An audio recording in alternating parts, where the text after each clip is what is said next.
నమస్తే, నేను మీ హరీష. అసెంబ్లీకి కేసీఆర్ తేల్చుకుందామంటున్న కాంగ్రెస్. నరేగా రద్దుపై గరం గరం. ఏపీ కేబినెట్ కి రెడీ. సబ్మెరైన్ లో మురుము. మోదీ మన్ కీ బాత్. కాంగ్రెస్ వేడుకలు. Putin warning. ఇలా బ్రేక్ లేకుండా 90 వార్తలు అందించే నాన్ స్టాప్ 90కి స్వాగతం.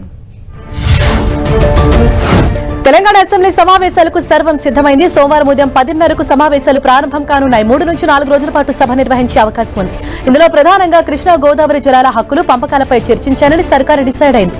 పాలమూరు రంగారెడ్డి ప్రాజెక్టుపై మాజీ సీఎం కేసీఆర్ విమర్శలకు గట్టిగా సమాధానం చెప్పాలని భావిస్తున్నారు. అటు పాలమూరు రంగారెడ్డి ప్రాజెక్టు కృష్ణా జలాల పంపిణీపై అసెంబ్లీలో పవర్ పాయింట్ ప్రెజెంటేషన్ ఇచ్చేందుకు కాంగ్రెస్ సర్కార్ రెడీ అయిందని తెలుస్తోంది. ఇందుకు సంబంధించి నీటిపారుదల శాఖ మంత్రి ఉత్తమ్ కుమార్ రెడ్డి పీపీటీ ఇస్తారని సమాచారం. దీనిపై సీఎం రేవంత్ రెడ్డితో పాటు మంత్రులు, అధికార పార్టీ ఎమ్మెల్యేలు మాట్లాడేలా పక్కా ప్లాన్తో ప్రభుత్వం ఉందని టాక్ వినిపిస్తోంది. తెలంగాణ ఏర్పడిన తర్వాత నీటి వినియోగం, జలవనరులపై కేసీఆర్ తీసుకున్న నిర్ణయాలపై వైట్ పేపర్ విడుదల చేస్తారని తెలుస్తోంది. నీళ్లు నిజాల పేరుతో శ్వేతపత్రం రిలీజ్ చేయనున్నట్లు సమాచారం. కృష్ణా గోదావరి నదీ జలాల పంపిణీలో తెలంగాణకు జరుగుతున్న అన్యాయంలో కేసీఆర్ పాత్రపై చర్చించాలని సర్కార్ భావిస్తోంది. ఏపీ నిర్మిస్తున్న ప్రాజెక్టులను అడ్డుకోవడం కోసం ప్రభుత్వం తీసుకున్న నిర్ణయాలను ప్రస్తావించనున్నారు.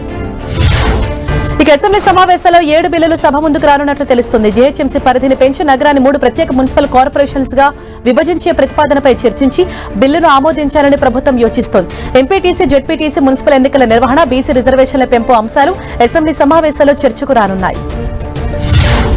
అసెంబ్లీ సమావేశాలకు బీఆర్ఎస్ అధినేత కేసీఆర్ హాజరు కానున్నారు. ఇప్పటికే ఎర్రవెల్లి ఫామ్ హౌస్ నుంచి నందనగర్ నివాసానికి వచ్చారు. మొదటి రోజు అసెంబ్లీ సమావేశానికి కేసీఆర్ హాజరవుతారు. ఇప్పటి వరకు 2 సార్లు మాత్రమే కేసీఆర్ సభకు వచ్చారు. మొదట గవర్నర్ ప్రసంగానికి, రెండోసారి బడ్జెట్ ప్రసంగం సమయంలో హాజరయ్యారు. ఇటీవల ప్రభుత్వంపై విమర్శలు చేసిన తర్వాత వస్తుండటంతో ఉత్కంఠ నెలకొంది. బీఆర్ఎస్ అధినేత కేసీఆర్ పై మంత్రి కోమటిరెడ్డి వెంకటరెడ్డి ఆరోపించారు. కేసీఆర్ నెలకు 5 లక్షల జీతం తీసుకుంటూ ప్రజా సమస్యలను పట్టించుకోవట్లేదని విమర్శించారు. 24 నెలల తర్వాత తమ సంగతి చూస్తామంటున్న కేసీఆర్ ఆయన బిడ్డ అడిగిన లెక్కలకు ముందు సమాధానం చెప్పాలన్నారు. బీఆర్ఎస్ నాయకుల మాటల్ని పట్టించుకోవాల్సిన అవసరం లేదని చెప్పారు. నదీ జలాల అంశంపై అసెంబ్లీలో తేల్చుకుందామని మంత్రి వాకిటి శ్రీహరి సవాల్ విసిరారు. ఆధారాలతో సహా అన్ని నిజాలు బయటపెడతామన్నారు. కాళేశ్వరం ప్రాజెక్టుపై ఉన్న శ్రద్ధ పాలమూరుపై ఎందుకు లేదని ప్రశ్నించారు. జగన్ పిలిచి రాయలసీమను రతనాలసీమ చేద్దామని చెప్పింది ఎవరన్నారు. కేసీఆర్ కుమార్తె కవితనే ఆయన తోలు తీస్తారని వాకిటి శ్రీహరి విమర్శించారు. బీఆర్ఎస్ కాంగ్రెస్ పాలనపై చర్చకు సిద్దమని టీపీసీసీ చీఫ్ మహేష్ కుమార్ గౌడ్ అన్నారు. బీఆర్ఎస్ పాలనలో జరిగిన విధ్వంసాన్ని సరిచేస్తున్నామని తెలిపారు. కాళేశ్వరం పేరుతో 1,00,000 కోట్లు వృధా చేశారని విమర్శించారు. నీళ్ల విషయంలో ఎవరు తప్పులు చేశారో చర్చిద్దామని సవాల్ చేశారు. పాలమూరు రంగారెడ్డి ప్రాజెక్టులో తట్టెడు మట్టి తీశామా లేదా అనేది అసెంబ్లీలో చెబుతామన్నారు మహేష్ గౌడ్. అసెంబ్లీ సమావేశాలకు తాము ఫుల్ ప్రిపేర్ గా ఉన్నామని మాజీ మంత్రి హరీష్ రావు తెలిపారు. కానీ ప్రధాన ప్రతిపక్షానికి సరైన సమయం ఇవ్వట్లేదన్నారు.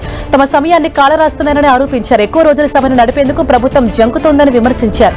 శాసనసభ వ్యవహారాల మంత్రిగా శ్రీధర్ బాబు ఫెయిల్ అయ్యారన్న హరీష్ 2 ఏళ్లైనా ఒక్క హౌస్ కమిటీ వేయలేదన్నారు. కాంగ్రెస్ సర్కార్పై మాజీ మంత్రి కేటీఆర్ ఫైర్ అయ్యారు. 5 లక్షల కోట్ల విలువైన భూములను అమ్మేస్తున్నారని ఆరోపించారు. 9,300 ఎకరాల భూములను ప్రైవేట్ వ్యక్తులకు కట్టబెట్టేందుకు ప్లాన్ చేస్తున్నారని విమర్శించారు. ప్రభుత్వం ఇస్తున్న సేల్ ఆఫర్ను చూసి మోసపోవద్దన్న కేటీఆర్ బీఆర్ఎస్ తిరిగి అధికారంలోకి రాగానే ఆ భూములను వెనక్కు తీసుకుంటుందని స్పష్టం చేశారు.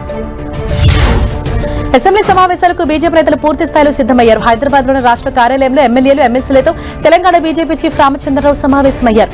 సమావేశాల్లో లేవనెత్తాల్సిన అంశాలపై వారికి దిశానిర్దేశం చేశారు. కృష్ణా జలాల వినియోగం, పాలమూరు ప్రాజెక్టుపై బీజేపీ స్టాండ్ను వివరించారు. హిల్ట్ పాలసీపై చర్చకు పట్టుబట్టాలని బీజేపీ భావిస్తోంది. కాంగ్రెస్ సర్కారుకు బీజేపీ నేత ఏలేటి మహేశ్వర్ రెడ్డి సవాల్ విసిరారు. అసెంబ్లీ సమావేశాల్లో హిల్ట్ పాలసీపై చర్చకు సిద్దమా అని ఛాలెంజ్ చేశారు. కృష్ణా గోదావరి బేసిన్లపై చర్చ జరగాలన్న ఆయన ప్రాజెక్టులపై చర్చించేందుకు ప్రభుత్వం సిద్ధంగా ఉందా అని ప్రశ్నించారు.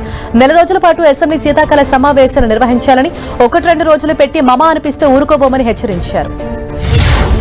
కేంద్ర ప్రభుత్వంపై deputy CM Bhatti Vikramarka fire అయ్యారు. ఉపాధి హామీ పథకంలో గాంధీ పేరు తొలగించడం సరికాదన్నారు. దీనిపై పోరాటం చేస్తామని హెచ్చరించారు. బీజేపీ విధానాలకు వ్యతిరేకంగా గ్రామాల్లోనూ కాంగ్రెస్ కార్యకర్తలు నడుం బిగించారని భట్టి పిలుపునిచ్చారు. జనవరి 26 నుంచి కాంగ్రెస్ పార్టీ జెండా పండుగ రాష్ట్ర వ్యాప్తంగా నిర్వహిస్తామని, తాము ఏం చేశామో ప్రజలకు వివరిస్తామన్నారు. గాంధీ, నెహ్రూ, ఇందిరా, రాజీవ్ గాంధీ పేర్లను చిత్రంలో లేకుండా చేయాలని బీజేపీ కుట్ర చేస్తోందని ఆరోపించారు మంత్రి పొన్నం ప్రభాకర్. కేంద్ర ప్రభుత్వ తీరుకు నిరసనగా ప్రతి గ్రామంలో గాంధీ ఫోటోతో నిరసన తెలపాలని పిలుపునిచ్చారు. అన్ని గ్రామ సభల్లో తొలి తీర్మానం చేయాలని కోరారు. ఈ కాపీని ప్రధాని మోదీకి పంపించాలని తెలిపారు మంత్రి పొన్నం ప్రభాకర్. గాంధీ పేరు తొలగించడం వెనుక కుట్ర దాగుందని మంత్రి వివేక్ వెంకటస్వామి ఆరోపించారు. తెలంగాణ రూపాయి పన్ను కడితే మనకు 20 పైసలు ఇస్తున్నారని ఆరోపించారు. పీసీసీ పిలుపు మేరకు జనవరి 5 నుంచి రాష్ట్ర వ్యాప్తంగా నిరసన తెలుపుతామన్నారు. పంచాయతీ ఎన్నికల్లో ప్రజలు కాంగ్రెస్ వైపు చూశారని, బీఆర్ఎస్ అడ్రస్ గల్లంతైందని చెప్పారు. కేంద్రంపై TPCC chief Mahesh Kumar Goud hot comment చేశారు. మోదీ ప్రభుత్వం రాజ్యాంగాన్ని నీరుగార్చి ప్రజాస్వామ్యాన్ని కూలి చేస్తుందని ఆరోపించారు. 141వ జాతీయ కాంగ్రెస్ పార్టీ ఆవిర్భావ దినోత్సవ వేడుకల్లో పాల్గొన్న ఆయన దేశానికి కాంగ్రెస్ ఎంతో చేసిందన్నారు. ఎంతో మంది మహనీయుల సంకల్పంతో కాంగ్రెస్ పార్టీ ఏర్పడిందని చెప్పారు. నెహ్రూ ప్రధాని కాకుంటే దేశం ఏమయ్యేదో ఊహించలేమన్నారు. పేదల సంక్షేమానికి పీజీఆర్ చేసిన కృషి చిరస్మరణీయమన్నారు మాజీ మంత్రి కేటీఆర్. పీజీఆర్ 18వ వర్ధంతి సందర్భంగా ఆయన విగ్రహానికి నివాళులర్పించారు. పీజీఆర్ చేసిన సేవలను కేటీఆర్ కొనియాడారు. 50 ఏళ్లుగా చెరగని ముద్ర వేసిన పీజీఆర్ మాస్ లీడర్ గా గుర్తింపు తెచ్చుకున్నారని చెప్పారు. ప్రజాసేవలోనే కన్నుమూసి అరుదైన భాగ్యం ఆయనకే దక్కిందని తెలిపారు. కొత్త సంవత్సరం రోజు నుమాయిష్ ప్రారంభం కానుంది. జనవరి 1 నుంచి నాంపల్లి ఎగ్జిబిషన్ గ్రౌండ్ లో 85వ నుమాయిష్ ప్రారంభమవుతుందని మంత్రి శ్రీధర్ బాబు తెలిపారు. దాదాపు 45 రోజుల పాటు జరిగే ఎగ్జిబిషన్ లో దేశ విదేశాలకు చెందిన ఉత్పత్తులతో 2000కు పైగా స్టాల్స్ ఏర్పాటు చేసినట్లు వివరించారు. ఈసారి దాదాపు 25 లక్షల మంది వస్తారని అంచనా వేస్తున్నట్లు చెప్పారు. అందుకు తగ్గట్లు ఏర్పాటు చేశామన్నారు. న్యూ ఇయర్ సెలబ్రేషన్ దగ్గర పడుతుండటంతో Hyderabad CP Sajjanar sweet warning ఇచ్చారు. తన స్టైల్ ట్వీట్లతో హెచ్చరికలు జారీ చేశారు. లారీను వెతకటం కంటే గూగుల్లో క్యాబ్ను వెతకటం మిన్నా అని ట్వీట్ చేశారు. డ్రింక్ చేశావా? అయితే స్టీరింగ్ కు సలాం కొట్టి క్యాబ్ ఎక్కారని సూచించారు. చలాన్లు జైలు శిక్షలకయ్యే ఖర్చుతో పోలిస్తే క్యాబ్ ఖర్చు చాలా తక్కువని హితవు పలికారు. ఐబొమ్మ నిర్వాహకుడు ఇమ్మడి రవి కేసులో దర్యాప్తు ముమ్మరం చేశారు. ప్రహ్లాద్ వెల్లేల పేరుతో Ravi pan card driving licence లు తీసుకున్నారని పోలీసులు గుర్తించారు. అతడు తన రూమ్మేట్ అని గతంలో పోలీసు విచారణ సందర్భంగా చెప్పడంతో ప్రహ్లాద్ ను పిలిపించారు. కస్టడీలో ఉన్న ఇమ్మంది రవి ఎదుట అతన్ని విచారించారు. అయితే రవి ఎవరో తనకు తెలియదని ప్రహ్లాద్ పోలీసులకు చెప్పినట్లు సమాచారం. హైదరాబాద్ లోని శంషాబాద్ ఎయిర్పోర్ట్ కు ఇంకోసారి బాంబు బెదిరింపు కాల్ వచ్చింది. ఇండిగో విమానంలో ఆర్డీఎస్ అమర్చినట్లు ఆగంతకులు మెయిల్ చేశారు. ఈ సమయంలో కోల్కతా నుంచి శంషాబాద్ వెళ్తున్న ఇండిగో ఫ్లైట్ పై లేజర్ లైట్ పడింది. శంషాబాద్ ఎయిర్పోర్ట్ సమీపంలో ఇండిగో విమానాన్ని తాకింది. దీంతో శంషాబాద్ ఎయిర్పోర్ట్ సిబ్బంది అప్రమత్తమయ్యారు. తనిఖీలు చేపట్టారు. ఏపీ కేబినెట్ సమావేశం సోమవారం జరగనుంది. సచివాలయంలో ఉదయం 10:30కు మీటింగ్ ప్రారంభం కానుంది. 3 కొత్త జిల్లాల ఏర్పాటు, పలు రెవెన్యూ డివిజన్లకు ఆమోదం తెలపనున్నారు. అమరావతి క్వాంటమ్ కంప్యూటింగ్ సెంటర్ ప్రాంగణంలో 2 ఎకరాల 103.96 లక్షలతో రీసెర్చ్ సెంటర్ ఏర్పాటుకు ఆమోదం తెలపనున్నారు. రుషికొండ నిర్మాణాలపై కేబినెట్ లో చర్చించనున్నారు. ఏపీ సీఎం చంద్రబాబు అయోధ్యలో పర్యటించారు. బాలరాముడిని చంద్రబాబు దర్శించుకున్నారు. అంతకుముందు ముఖ్యమంత్రికి ఉత్తరప్రదేశ్ అధికారులు, ఆలయ సిబ్బంది ఘనంగా స్వాగతం పలికారు. అయోధ్య రామ మందిరం నిర్మాణాన్ని వివరించారు. శ్రీరాముని విలువలు, ఆదర్శాలు కాలాతీతమైనదని, అవి మనందరికీ పాఠాలని సీఎం పేర్కొన్నారు. అవి ఎల్లప్పుడూ మనకు మార్గనిర్దేశం చేస్తూ స్ఫూర్తినివ్వాలని కోరుకున్నట్లు తెలిపారు. కూటమి సర్కారుపై మాజీ మంత్రి పేర్ని నాని ఫైర్ అయ్యారు. CM Chandrababu, deputy CM Pawan పాలన చూస్తుంటే ప్రజలు భయపడుతున్నారని విమర్శించారు. ప్రతి వర్గంలో అభద్రతా భావం, భయం నెలకొన్నాయని చెప్పారు. వైద్య రంగాన్ని ప్రైవేట్ పరం చేసేందుకు ప్రయత్నిస్తున్నారని, దీనివల్ల సామాన్యులకు నష్టం జరుగుతుందని తెలిపారు. పీపీపీలతో ఎవరు బాగుపడ్డారని ప్రశ్నించారు పేర్ని నాని. విద్యా క్రీడలపై యువత దృష్టి పెట్టాలని కేంద్ర మంత్రి నిర్మలా సీతారామన్ సూచించారు. పశ్చిమ గోదావరి జిల్లా నరసాపురం మండలం పెద్దమైన లంకలో పర్యటించిన నిర్మలా సీతారామన్ స్థానిక ఉన్నత పాఠశాలలో 18 లక్షలతో ఏర్పాటు చేసిన కంప్యూటర్లు, సైన్స్ ల్యాబ్, మౌలిక సదుపాయాలను ప్రారంభించారు. తీర ప్రాంత యువత చదువుకొని దేశానికి, రాష్ట్రానికి మంచి చేయాలని సూచించారు.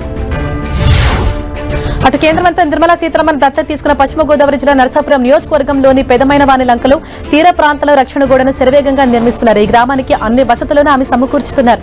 సముద్ర పాలనతో గ్రామం కోతకు గురికాకుండా కొత్త టెక్నాలజీతో గోడను ఏర్పాటు చేస్తున్నారు. తిరుమల అలిపిరి మెట్ల మార్గంలో 7వ మైలు దగ్గర ప్రాథమిక చికిత్స కేంద్రాన్ని టీటీడీ చైర్మన్ బీఆర్ నాయుడు ప్రారంభించారు. శ్రీవారి దర్శనానికి మెట్ల మార్గంలో వచ్చే భక్తుల ఆరోగ్య భద్రతను దృష్టిలో ఉంచుకుని దీన్ని ఏర్పాటు చేసినట్లు తెలిపారు. దీని ద్వారా త్వరితగతిన వైద్య సేవలు అందుతాయని చెప్పారు. అనారోగ్యానికి గురై అత్యవసర పరిస్థితులు వచ్చినప్పుడు ఫస్ట్ ఎయిడ్ సెంటర్ సేవలు వినియోగించుకోవాలని సూచించారు. రాష్ట్రపతి ద్రౌపది ముర్ము సబ్మెరైన్ లో ప్రయాణించారు. కర్ణాటకలోని కార్వార్ నౌకాదళ స్థావరం నుంచి కలవరి శ్రేణి జలాంతర్గామి ఐఎన్ఎస్ వాగ్షీరులో ఆమె వెళ్లారు. రాష్ట్రపతి వెంట నౌకాదళాధిపతి అడ్మిరల్ దినేష్ కే త్రిపాఠి ఉన్నారు.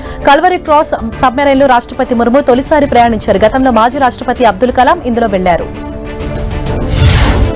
ఆపరేషన్ సింధూర్తో ప్రపంచ దేశాలకు భారత్ తన సత్తా చూపించిందని ప్రధాని మోదీ తెలిపారు. మన్ కీ బాత్ 129వ ఎపిసోడ్లో ప్రసంగించిన ప్రధాని 2025లో భారతదేశం గర్వించదగిన క్షణాలు గుర్తు చేసుకున్నారు.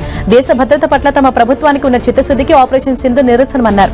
దేశంలోని ప్రతి పౌరుడికి ఆపరేషన్ గర్వకారణంగా మారిందన్నారు.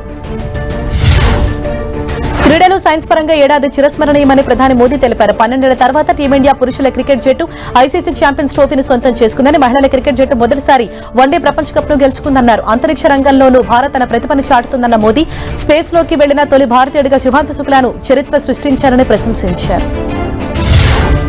అటు అయోధ్య రామాలయంలో జరిగిన ధ్వజారోహణ కార్యక్రమం ప్రతి హిందువు గర్వపడేలా చేసిందని ప్రధాని మోదీ తెలిపారు. కోట్ల మంది పాల్గొన్న మహాకుంభమేళను దిగ్విజయంగా నిర్వహించి భారత్ ప్రపంచ దేశాలను ఆశ్చర్యపరిచిందని పేర్కొన్నారు. 2025లో దేశ ప్రజలు ఏ విధంగా ఐక్యతతో సామరస్యంగా ఉన్నారో అదే విధంగా కొత్త సంవత్సరంలోకి అడుగు పెట్టాలని పిలుపునిచ్చారు. మన్ కీ బాత్ లో భాగంగా ఏపీలోని నరసాపురం లేస్ క్రాఫ్ట్ నుంచి ప్రధాని మోదీ ప్రస్తావించారు. ప్రస్తుత మార్కెట్లో లేస్ క్రాఫ్ట్ చర్చనీయాంశంగా మారిందన్నారు.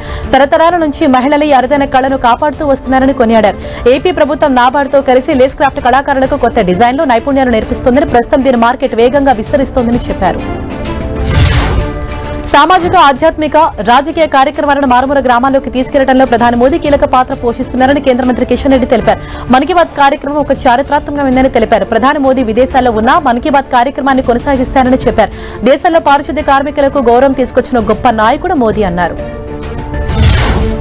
యాదగిరిగుట్ట లక్ష్మీ నరసింహస్వామి ఆలయం భక్తులతో కిటకిటలాడింది. వీకెండ్ కావడంతో వివిధ ప్రాంతాల నుంచి భక్తులు భారీగా తరలి వచ్చారు.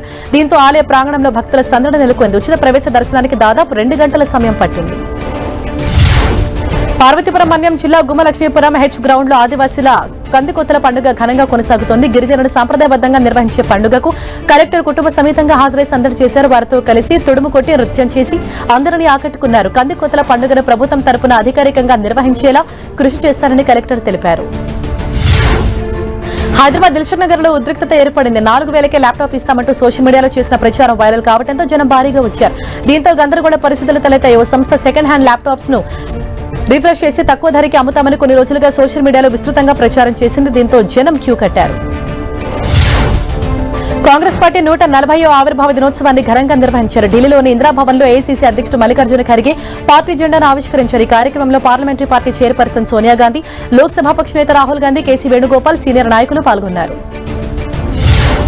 బీజేపీ ఆర్ఎస్ఎస్ పై కాంగ్రెస్ అధ్యక్షుడు ఖర్గే ఫైర్ అయ్యారు. ప్రజల్ని మతం పేరుతో విడదీస్తున్నారని ఆరోపించారు. కాంగ్రెస్ పనైపోయిందని విమర్శిస్తున్నారని, తమ శక్తి తగ్గొచ్చు కానీ పోరాటం ఆగలేదన్నారు. మోదీ ప్రభుత్వం కాంగ్రెస్ హయాంలో స్థాపించిన సంస్థను నిర్వీర్యం చేస్తోందని, ప్రజల అధికారాలను ఆర్ఎస్ఎస్ లాక్కోవడానికి ప్రయత్నిస్తోందని ఆరోపించారు.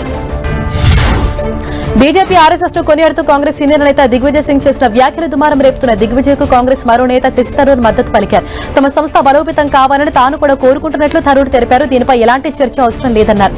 ఏ పార్టీలో అయినా క్రమశిక్షణ అవసరమని తెలిపారు శశి థరూర్. అటు దిగ్విజయ్ సింగ్ అభిప్రాయంతో తాను ఏకీభవించినని కాంగ్రెస్ సీనియర్ నేత పవన్ ఖేడా అన్నారు. గాడ్సే మద్దతుదారులందరూ గాంధీ అభిమానులు కాలేరని వ్యాఖ్యానించారు. కాంగ్రెస్ లో ఐక్యత లోపించిందనే వాదనను మరో నేత సచిన్ పైలట్ కొట్టిపారేశారు. కాంగ్రెస్ భారత్ లో బలమైన ప్రతిపక్షంగా ఉందని, పార్టీలో ఎలాంటి విభేదాలు లేవని స్పష్టం చేశారు. మలేరియా నుంచి భారత్ త్వరలోనే విముక్తి పొందుతుందని కేంద్ర మంత్రి అమిత్ షా తెలిపారు. దేశంలో మలేరియా కేసులు రికార్డు స్థాయిలో 97% తగ్గినట్లు ప్రకటించారు. ఆల్ ఇండియా మెడికల్ కాన్ఫరెన్స్ లో పాల్గొన్న అమిత్ షా డెంగ్యూ మరణాల రేటును 1% తగ్గించగలిగామని తెలిపారు. దేశంలో ప్రసూతి మరణాల సంఖ్య 25% పడిపోయిందని చెప్పారు. బెంగళూరులో 200 ఇళ్లు కూల్చివేత దుమారం రేపుతోంది. ఈ ఘటనపై ప్రభుత్వాన్ని మందలించిందంటూ కాంగ్రెస్ అగ్రనేత కేసీ వేణుగోపాల్ వ్యాఖ్యలు మరింత చిచ్చురేపాయి. కేసీ వేణుగోపాల్ పై కర్ణాటక ప్రతిపక్ష నేత ఆర్ అశోక్ విమర్శలు గుప్పించారు. కేసీ సూపర్ సీఎంగా ఉన్నారా అని ప్రశ్నించారు. ఆయనకు సంబంధం ఏంటని నిలదీశారు. హైకమాండ్ ఆదేశాలతో ప్రభుత్వం పనిచేస్తుందా అని క్వశ్చన్ చేశారు. మహారాష్ట్రలోని బారామతిలో artificial intelligence centre for excellence centre ప్రారంభమైంది. శరత్ చంద్ర పవార్ పేరుతో ఏర్పాటు చేసిన ఎక్సలెన్స్ సెంటర్ ను డిప్యూటీ సీఎం అజిత్ పవార్ శరద్ పవార్ తో కలిసి గౌతమ్ అదానీ ప్రారంభించారు. అదానీ గ్రూప్ నిధులతో ఇది పనిచేయనుంది. హీరో దళపతి విజయ్ సినిమాలకు గుడ్ బై చెప్పారు. ప్రస్తుతం నటిస్తున్న జననాయకన్ విజయ్ ఆఖరి చిత్రమైన చర్చ సాగుతుండగా దీనిపై క్లారిటీ ఇచ్చారు. ఇదే తన చివరి సినిమాని స్వయంగా విజయ్ ప్రకటించారు. కౌలాలంపూర్లో నిర్వహించిన జననాయకన్ మూవీ ఆడియో లాంచ్ వేడుకల్లో అభిమానుల సమక్షంలో రిటైర్మెంట్ ప్రకటించారు. అభిమానులకు సేవ చేయడం కోసమే తాను సినిమాలకు స్వస్తి పలుకుతున్నట్లు తెలిపారు. పశ్చిమ బెంగాల్లో ముఖ్య ఎన్నికల అధికారి మనోజ్ అగర్వాల్ కు కేంద్ర ప్రభుత్వం Y+ కేటగిరీ భద్రత కల్పించింది. సర్వేలో భాగంగా 58 లక్షల మంది పేర్లను తొలగించడంతో ఈసీపై విమర్శలు వస్తుండడం, BLOలు ఇతర అధికారులపై దాడులు జరుగుతుండటంతో సెక్యూరిటీ పెంచింది. మనోజ్ అగర్వాల్ కు ముప్పు పొంచి ఉందని పలు కేంద్ర సంస్థలు ఇచ్చిన సమాచారం మేరకు చర్యలు తీసుకుంది. ఉత్తరప్రదేశ్ లో ఉన్నావ్ అత్యాచార బాధితురాలు ఆందోళన చేశారు. తనకు న్యాయం చేయని డిమాండ్ చేసిన నిందితుడు కుల్దీప్ సింగ్ జీవిత ఖైదు నిలిపివేయడాన్ని తప్పుపట్టారు. సిబిఐ ముందుగా స్పందించి ఉంటే పరిస్థితి వచ్చేది కాదన్నారు. ఢిల్లీని పొగమంచు దట్టంగా కమ్మేస్తోంది. దీంతో విమానాశ్రయాల్లో రన్వే దగ్గర విజిబిలిటీ పడిపోయింది. రన్వేపై విమానాలు కనిపించట్లేదు. కొన్ని ఫ్లైట్స్ ఆలస్యంగా నడిచాయి. ముందే అప్రమత్తమైన అధికారులు ప్రయాణికులకు అడ్వైజరీ జారీ చేశారు. టైమింగ్స్ చెక్ చేసుకుని రావాలని సూచించారు. ఉత్తరప్రదేశ్ లో పోలీసులకు చిక్కిన డ్రగ్స్ కింగ్ పిన్ కేసులో కీలక విషయాలు వెలుగులోకి వస్తున్నాయి. పోలీసుల నుంచి పారిపోవడానికి మీరట్లోనే తన నివాసంలో సీక్రెట్ బంకర్ ను నిర్మించినట్లు పోలీసులు గుర్తించారు. దాదాపు 15 అడుగుల లోతులో ఇది ఉన్నట్లు తెలిపారు. తస్లింపై 70కి పైగా కేసులున్నాయని చెప్పారు. బీహార్లోని హాజీపూర్లో గూడ్స్ రైలు పట్టాలు తప్పిన ఘటనలో మరమ్మతులు జరుగుతున్నాయి. 8కి పైగా వ్యాగన్లు పడిపోవడంతో రైలు రాకపోకలకు తీవ్ర అంతరాయం ఏర్పడింది. ప్రస్తుతం యుద్ధ ప్రాతిపదికన రైలు పట్టాల పునరుద్ధరణ పనులు కొనసాగుతున్నాయి. సాధ్యమైనంత త్వరగా రాకపోకలను ప్రారంభించనున్నారు. ఇన్స్టాగ్రామ్ సేవలకు కొద్దిసేపు అంతరాయం ఏర్పడింది. ప్రధానంగా అమెరికాలోని యూజర్లు ఈ సమస్యను ఎదుర్కొన్నారు. లాగిన్ యాప్ లో కంటెంట్ లోడ్ చేయడంలో తీవ్ర ఇబ్బందులు పడ్డారు. యాప్ ఓపెన్ చేసినప్పుడు ఎలాంటి ఎర్రర్ మెసేజ్ చూపించకుండా కేవలం వైట్ స్క్రీన్ పై రిఫ్రెష్ ఐకాన్ మాత్రమే కనిపించింది. గిగా ఏఐ సీఈఓ వరుణ్ కీలక వ్యాఖ్యలు చేశారు. తమ కంపెనీపై కొందరు తప్పుడు ప్రకటనలు చేస్తూ దోపిడీ చేసేందుకు ప్రయత్నిస్తున్నట్లు ఆరోపించారు. కంపెనీ కీలక సమాచారాన్ని సేకరించి బ్లాక్మెయిల్ చేస్తున్నారని వాపోయారు. సంబంధిత ఈమెయిల్ స్క్రీన్ షాట్లను ఎక్స్ లో షేర్ చేశారు. దీనిపై చట్టపరమైన చర్యలు తీసుకుంటామని హెచ్చరించారు. గౌతమ్ గంభీర్ను కోచ్ పదవి నుంచి తప్పిస్తారంటూ తిరుగుతున్న ప్రచారంపై బీసీసీఐ స్పందించింది. ఇదంతా అవాస్తవమని తెలిపింది. కోచ్ పదవి కోసం వీవీఎస్ లక్ష్మణ్ను సంప్రదించారంటూ జరిగిన ప్రచారాన్ని బీసీసీఐ ప్రధాన కార్యదర్శి దేవజిత్ సైకియా ఖండించారు. కాంట్రాక్ట్ ప్రకారం గౌతమ్ గంభీర్ కోచ్ గా కొనసాగుతారని తెలిపారు. భారత మహిళా క్రికెటర్ స్మృతి మంధాన రికార్డు నెలకొల్పింది. అంతర్జాతీయ మ్యాచ్లో 10,000 పరుగులు పూర్తి చేసుకున్న 4 బ్యాటర్గా ఘనత సాధించింది. శ్రీలంకతో జరుగుతున్న 4 టీ20లో మంధాన ఈ ఫీట్ సాధించింది. భారత తరపున ఇంతకు ముందు మిథాలీ రాజ్ 10,000 పరుగులు చేసింది. ఐపీఎల్లో అదరగొట్టిన వైభవ్ సూర్యవంశీ మరో ఘనత సాధించాడు. కేవలం 14 ఏళ్ల వయసులోనే కెప్టెన్ గా ఎంపికయ్యాడు. దక్షిణాఫ్రికాతో జరిగే అండర్-19 వన్డే సిరీస్ కు వైభవ్ ను కెప్టెన్ గా నియమించారు. వరల్డ్ కప్ కు ముందు ఈ సిరీస్ జరగనుంది. పాకిస్తాన్ క్రికెట్ లో స్టార్ ప్లేయర్లకు షాక్ తగిలింది. జనవరిలో శ్రీలంకతో జరగనున్న సిరీస్ లో కీలక ప్లేయర్స్ ను పక్కన పెట్టారు. ఆస్ట్రేలియాలో జరుగుతున్న బిగ్ బ్యాష్ లీగ్ లో ఆడుతున్న స్టార్ ఆటగాళ్లు బాబర్ అజమ్, షాహిన్ అఫ్రీది, హారిస్ రవూఫ్, మహమ్మద్ రిజ్వాన్ లను లంకతో సిరీస్ కు ఎంపిక చేయలేదు. ఫిలిం ఛాంబర్ నూతన అధ్యక్షుడిగా దగ్గుబాటి సురేష్ బాబు ఎన్నికయ్యారు. ప్రోగ్రెసివ్ ప్యానెల్ మద్దతుతో అధ్యక్షుడిగా Suresh Babu ఏకగ్రీవమయ్యారు. Film chamber vice president గా నాగవంశీ, కార్యదర్శిగా అశోక్ కుమార్ ఎన్నికయ్యారు. బాలీవుడ్ నటుడు సునీల్ శెట్టి భారీ పారితోషికాన్ని వదులుకున్నాడు. పొగాకు ఉత్పత్తులకు సంబంధించి తన వద్దకు వచ్చిన ఓ ప్రకటన రిజెక్ట్ చేశానని తెలిపాడు. ఆ యాడ్ కోసం 40 కోట్లు ఆఫర్ చేశానని చెప్పాడు. తన పిల్లలు అహాన్, అతియాకు ఆదర్శంగా ఉండాలనే ఉద్దేశంతోనే యాడ్ ను వద్దనుకున్నానని పేర్కొన్నాడు. ఇవి not stop 90 top stories. Keep watching 10 TV.